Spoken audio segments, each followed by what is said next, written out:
जय हिंद दोस्तों। आज तारीख है 14 जुलाई 2023। करंट अफेयर्स के साथ मैं हाजिर हूँ।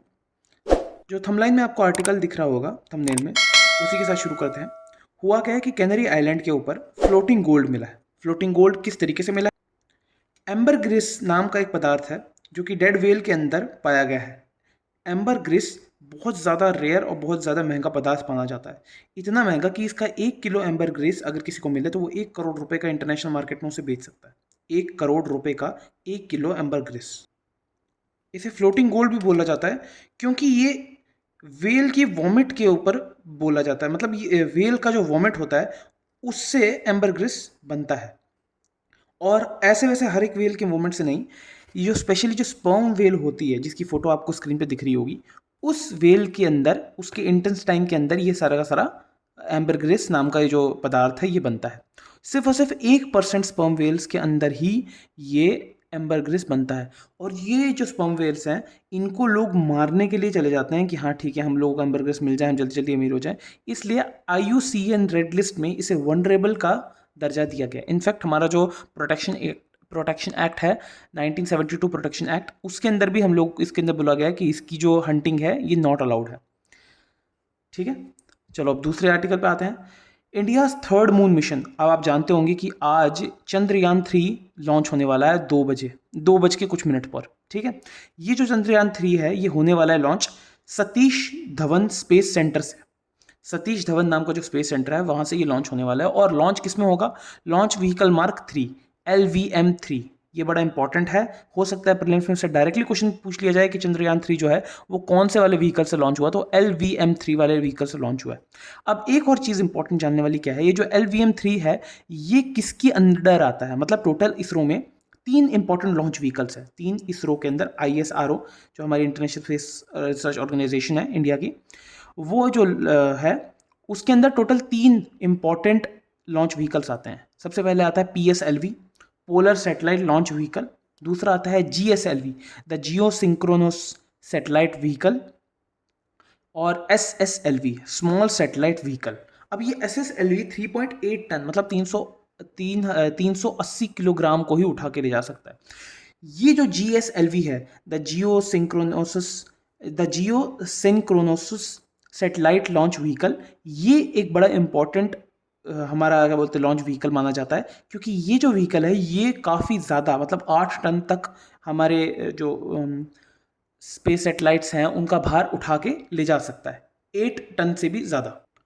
और इम्पॉर्टेंट बात जो जानने वाली वो यही है कि ये जो सेकंड वाला जो है the Jio synchronous satellite launch vehicle, यही लॉन्च व्हीकल मार्क के अंडर हम लोगों को इस्तेमाल कर रहे हैं। मतलब ये जो लॉन्च व्हीकल मार्क 3 पार्ट है ये इसके अंडर आता है, द जियो सिंक्रोनस के अंडर आता है ये वाला। तो प्रीलिम्स में आपसे 2 सवाल पूछे जा सकते हैं, या तो डायरेक्टली पूछा जाएगा कि हाँ भी जो लॉन्च व्हीकल है वो लॉन्च व्हीकल मार्क 3 है या नहीं है। दूसरा ये पूछा जा सकता है कि GSLV, SSLV और PSLV इन तीनों में से कौन सा वाला जो लॉन्च व्हीकल है वो यूज़ किया गया चंद्रयान 3 के अंदर। तो आपको सेकंड वाले पे देखना है। ठीक है, तीसरा क्या है? Government curbs gold import to check rising shipments through Indonesia, trade gap increases. अब हुआ क्या है कि गवर्नमेंट ने जो शिपमेंट है मतलब इंपोर्ट जो है इंडोनेशिया से गोल्ड का हद से ज़्यादा हो रहा था, बहुत ज़्यादा हो रहा था, इतना ज़्यादा हो रहा था कि ट्रेड गैप इंक्रीज हो गया था हमारा। अब ट्रेड गैप होता क्या है? फॉर एग्जांपल हम लोग इंपोर्ट करवा रहे हैं इंडोनेशिया से कुछ और इंडोनेशिया हमसे कुछ इंपोर्ट करवा रहा है। अगर वो हमसे जो इंपोर्ट करा रहा है उसका 100 करोड़ रुपए का इंपोर्ट आ रहा है, 100 करोड़ का, और हम जो करवा रहे हैं वो भी 100 करोड़ का आ रहा है, तो ट्रेड डेफिशिएंट नहीं होगा, ट्रेड बिल्कुल न्यूट्रल चल। अगर हमने उनसे 1000 करोड़ का करा लिया और वो सिर्फ 100 करोड़ का करा रहे हैं तो ट्रेड गैप हमारा ज़्यादा हो जाएगा। क्यों? क्योंकि हमारा जो पैसा है 1000 करोड़ वो बाहर ज़्यादा जा रहा है और वहां से जो पैसा आ रहा है 100 करोड़ वो बड़ा कम आ रहा है। ठीक है, तो ट्रेड गैप जो है वो बहुत ज़्यादा इंक्रीज हो रहा था। ये सिर्फ एग्जाम्पल है, इतना ज़्यादा ट्रेड गैप नहीं है, लेकिन समझ गए होंगे आप कि ट्रेड गैप इंक्रीज हो रहा था हमारा इसके अंदर। ठीक है, अब गोल्ड का जो इंपोर्ट है वो एक्चुअल में इंडोनेशिया से हम लोग करते ही नहीं है, हम UAE से करते हैं अगर हमें टैक्स वगैरह नहीं देने। लेकिन कुछ लोगों ने क्या किया, India ASEAN free trade agreement के अंदर लूप होल्स ढूंढे और वहां से गोल्ड के अंदर इंपोर्ट करना शुरू कर दिया विदाउट पेइंग टैक्सेस। 15% टैक्स लगता है हमारा गोल्ड के ऊपर इंपोर्ट करने पर, लेकिन वो टैक्स अब नहीं दे रहे थे ये लोग। इन लोगों ने एक लूप होल ढूंढ लिया इस ट्रेड एग्रीमेंट के अंदर और फिर बिना टैक्स दिए इंपोर्ट करने लगे, और फिर बाकी लोगों को पता चला तो वो भी करने लगे। इस तरीके से बहुत ज़्यादा ट्रेड गैप डेफिशिएंट बढ़ने लगा। इसलिए सरकार ने कहा कि नहीं, अब हम लोग गोल्ड का इसके ऊपर इंपोर्ट पे बैन लगा रहे हैं कि नहीं, अब ज़्यादा नहीं चलेगा ये, ठीक है, ये इंपोर्ट। चौथा, डायबिटीज़ और टीबी, ये हमारा जो साइंस एंड टेक का एडिटोरियल है उसके ऊपर है। ये मेंस के पॉइंट ऑफ व्यू से बहुत इंपॉर्टेंट पड़ सकता है। डायबिटीज़ एंड टीबी एपेंडेमिक, मतलब हो क्या रहा है कि कोरोना से पहले डायबिटीज़ और टीबी जो थे, ट्यूबरकुलोसिस, इसके ऊपर बहुत ज़्यादा हमें प्रॉब्लम पड़ गई थी। क्यों? अब इसका कनेक्शन समझने की कोशिश करना। जो डायबिटीज़ है ना, डायबिटीज़ एक पर्सन की इम्यूनिटी को कमज़ोर कर देता है। इम्यूनिटी मतलब जो हमारी क्षमता होती है किसी भी रोग से लड़ने के लिए, उसको इम्यूनिटी कहते हैं, ठीक है। हमारे अंदर जो सेल्स होते हैं, अगर वो किसी भी इन्फेक्शन वगैरह से लड़ रहे होते हैं तो उसका हम बोलते हैं कि हाँ भाई अच्छी इम्यूनिटी है। अगर वो नहीं लड़ पाते तो बोलते हैं वीक इम्यूनिटी है। तो होता क्या है, टीबी का जो इन्फेक्शन है, अगर वो किसी ऐसे बंदे के ऊपर पड़ गया जिसे डायबिटीज़ पहले से है, डायबिटीज़ की वजह से उसकी इम्यूनिटी वीक हो जाएगी, और टीबी का इन्फेक्शन वैसे ही बड़ा घातक है। तो अगर टीबी का इन्फेक्शन किसी ऐसे को पड़ गया जिसको पहले से डायबिटीज़ है, जिसके पहले से सेल्स जो प्रोटेक्टिव सेल्स हैं वो वीक हैं, तो वो और ज़्यादा घातक सिचुएशंस के अंदर पड़ जाएगा, और जो डेथ होगी वो ज़्यादा सर्टन हो जाएगी उसके बंदे की, ठीक है। Infection increase to death. अब इससे बचने के कुछ तरीके क्या हैं? सबसे पहला, न्यूट्रिशन। एक बंदे को न्यूट्रिशियस होना चाहिए, एक बंदे को न्यूट्रिशन अच्छा खासा मिलना चाहिए। दूसरा, चेकअप, उसका लगातार चेकअप होना चाहिए, क्योंकि इसके जो सिम्टम्स हैं वो बिल्कुल नॉर्मल बुखार, चेस्ट पेन इनकी तरह है। तो चेकअप लगातार करते रहें कि हाँ भाई कहीं टीबी वगैरह ना हो जाए, स्पेशली किसी डायबिटीज़ वाले बंदे को। और अवेयरनेस, लोगों को पता चलना चाहिए। इसलिए आपको बोलता हूँ कि सनी आईएएस को सब्सक्राइब कर लो और वीडियो को लाइक कर दो, ठीक है। तीसरा, जो टीबी का ये जो इन्फेक्शन है, ये माइक्रोबैक्टीरियम ट्यूबरकुलोसिस नाम की एक बैक्टीरिया से आता है। माइक्रोबैक्टीरियम ट्यूबरकुलोसिस नाम की इस बैक्टीरिया से ये चीज़ होती है। ये आपको डायरेक्टली ये प्रीलिम्स के अंदर पूछा जा सकता है कि टीबी का जो डिजीज, ये जो इन्फेक्शन फैलता है, ये कौन से बैक्टीरिया से फैलता है।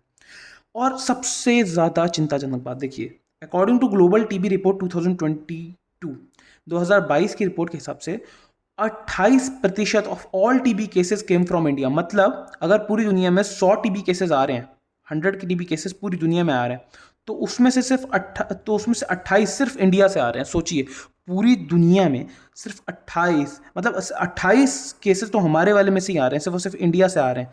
बाकी सारे के सारे वर्ल्ड में बाकी के जो केसेस बचे हुए हैं वो आ रहे हैं, ठीक है। अब आप ये सोचिए कि हाँ भाई कितनी ज़्यादा प्रॉब्लम हमारे ऊपर पड़ी हुई है इस चीज़ के ऊपर, ठीक है। जो पांचवा जो हमें इंफॉर्मेशन मिल रही है, जो न्यूज़ आ रही है, वो है Indo Japanese research development treatment for Duchenne muscular dystrophy. अब ये होता क्या है, जो ड्यूकेन्स मस्कुलर डायस्ट्रॉफी है, एक्चुअल में मसल हमारे डिजनरेशन हो जाती है और वीकनेस आ जाती है। जो आपको फोन पे अभी अपने स्क्रीन पर एक फ़ोटो दिख रही होगी, उसके अंदर होता क्या है, जितने भी बच्चे होते हैं उनका जो नीचे वाला हिस्सा है, पैर हैं, थोड़ी पिंडलियाँ हैं, वो बहुत ज़्यादा कमज़ोर हो जाएंगे और आने वाले टाइम पे वो चल फिर नहीं पाएंगे। ये वाली सिचुएशन हो जाती है उधर, ठीक है। अब ये होता कैसे है, एक केमिकल होता है हमारी बॉडी में जो मसल्स की ग्रोथ को बढ़ाता है, डायस्ट्रोफिन। तो लैक ऑफ डायस्ट्रोफिन की वजह से ये होता है। तो इनफैक्ट ये चीज़ ब्रेन और हार्ट के फंक्शंस के ऊपर भी बुरी तरह से इफेक्ट कर सकती है। अब ये जो हमारे केसेस चल रहे हैं हमारे इंडिया के अंदर, ये बहुत ज़्यादा है। जापान में अगर 5,000 केसेस हैं, तो इंडिया में 80,000 इस प्रॉब्लम के केसेस निकल के आ रहे हैं। और कुछ लोग अगर उसका इलाज कराना चाह रहे हैं, पहले तो इलाज हो नहीं रहा है, दूसरा अगर इलाज होना चाह रहा है तो 3 करोड़ 4 करोड़ ऐसे पड़ रहा है इलाज, बहुत ज़्यादा महंगा पड़ रहा है, और नॉर्मल लोग तो इस चीज़ को अफोर्ड कर नहीं सकते। अब सीधी बात है।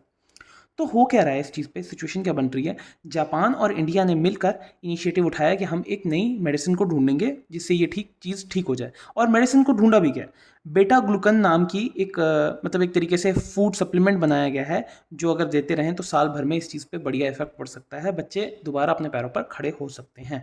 तो यही आज की सबसे इंपॉर्टेंट न्यूज़ आई हैं, एडिटोरियल्स आए हैं थोड़े बहुत। अब मैं आप लोगों को एक स्टोरी सुनाऊंगा।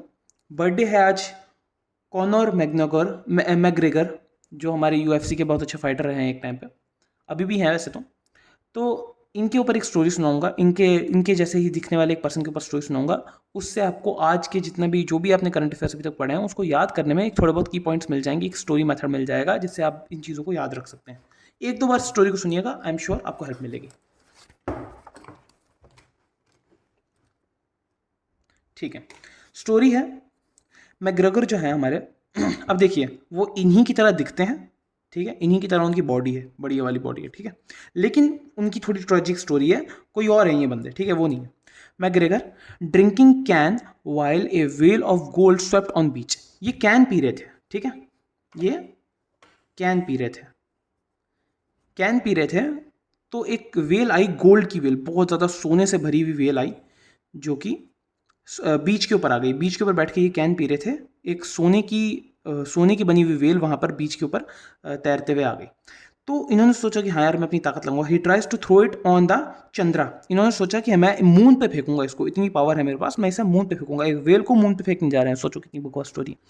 तो but first the well hit by A polar satellite. एक पोलर सेटेलाइट से जाकर वो भिड़ गई। वो जो वेल है वो एक पोलर सेटेलाइट से जाकर भिड़ गई, और उसके बाद पोलर सेटेलाइट से भिड़ी, फिर रिटर्न हो गई, एक व्हीकल पे गिरी जिसके ऊपर मार्क 3 था, मतलब 3 मार्क्स लगे हुए थे। ऐसे व्हीकल पे आकर गिर गई, पहले स्पेस के ऊपर गई, स्पेस से नीचे गिरी, और गिर के वो व्हीकल के ऊपर आ गई। अब देखो वो जो वेल थी वो सोने की बनी हुई थी, तो गवर्नमेंट को क्या लगा कि यार ये कोई ना इम्पोर्ट कर रहा है सोना, गलत तरीके से इम्पोर्ट कर रहा है, तो उन्होंने सोने पे बैन लगा दिया। सोचो, सोने की वेल की वजह से, जबकि था ये मैग्रेगर का काम यूं ही अपना फालतू, ठीक है, गोल्ड पे इम्पोर्ट लगा दिया।